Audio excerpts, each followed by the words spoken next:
Okay, let's talk about one of our most basic senses, taste. We all think we get it, right? Sweet, salty, sour, bitter. But what if I told you that one of the biggest things you learned in school about your own tongue is, well, a complete and total myth? Yeah, let's get into it. You ever have one of those days where your morning coffee just tastes amazing, but the next day it's kind of bitter? Or your favorite meal just doesn't quite hit the spot? Well, there's a reason for that. And believe me, it's way more interesting than what's just happening on your tongue. I can still picture it from my third grade science class. We all got that little handout, right? The little drawing of the tongue. It was this neat, tidy little map that seemed to explain everything so perfectly. But that simple, tidy explanation, it's time to tear it up. We're going to start by completely dismantling one of the most stubborn myths in all of popular science. You know this one. We all do. Sweet is at the very tip, salty is on the front sides, sour is a little further back, and bitter is way in the back. It's an iconic image, and it's been in textbooks for decades. And it feels kind of right, you know? So simple, so clear. But here's the thing, it is 100% wrong. No exaggeration. The whole idea that specific parts of the tongue have a monopoly on certain tastes, it's a scientific fairy tale.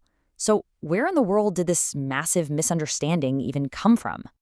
The story actually starts way back in 1901 with a German scientist named David Hänig. His research was solid, but about 40 years later, it got completely misinterpreted by a Harvard psychologist, of all people, named Edwin Boring. And that one mistake is what led to the myth we all learned. Let's break down what really happened.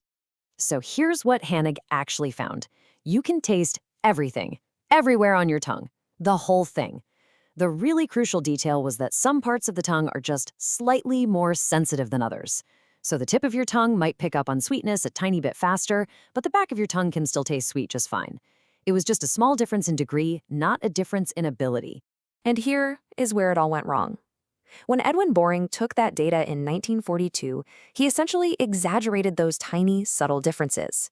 His new drawing made it look like if one spot was the most sensitive to, say, bitterness, it must be the only spot for bitterness. He turned a gentle curve on a graph into a hard-lined, absolute map. And just like that, a scientific myth was born. All right, so if the tongue map is a total bust, then how does taste really work? Let's dive into the actual science, which is, honestly, way cooler. The proper scientific term for all this is gustation. It's just a fancy word for the whole process of our bodies detecting the chemicals in our food and our brain making sense of them. And this all happens inside thousands of taste buds all over our tongue. And what are those taste buds looking for? Well, we've got 5 officially recognized tastes: salty, sour, sweet, bitter, and the amazing umami. You know, that savory, almost meaty flavor from things like soy sauce or aged cheese. And get this, some new research is suggesting there might even be a 6th taste receptor just for fats. And this is the most important thing to remember. Your taste buds are generalists, not specialists. The little receptors for sweet, salty, sour, bitter, and umami are sprinkled all over your tongue.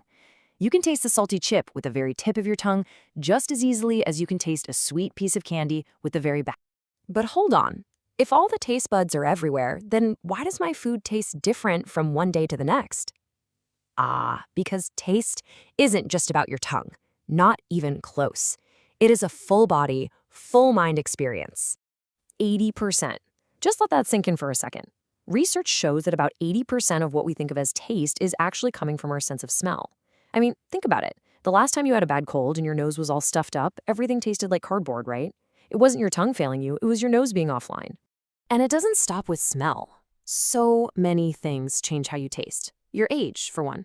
How hungry you are can literally make you more sensitive to sweet and salty things. Even the temperature of your food can change how your taste receptors fire. And then there's your brain. Your memories, your expectations, they play a huge role. Taste is dynamic. It's constantly changing. Okay, so you've got all this information flooding in, from the tongue, the nose, your memory. It all has to go somewhere to get processed. And that brings us to the final amazing piece of this puzzle, the brain. How does it turn all of those signals into the actual experience of flavor? For a while, scientists thought maybe there was another map up in the brain. You know, a sweet spot here, a salty spot there. But just like the tongue map, that simple idea turned out to be wrong. Instead, what the brain actually uses is something called a population code. It means there isn't one single neuron that screams, sweet.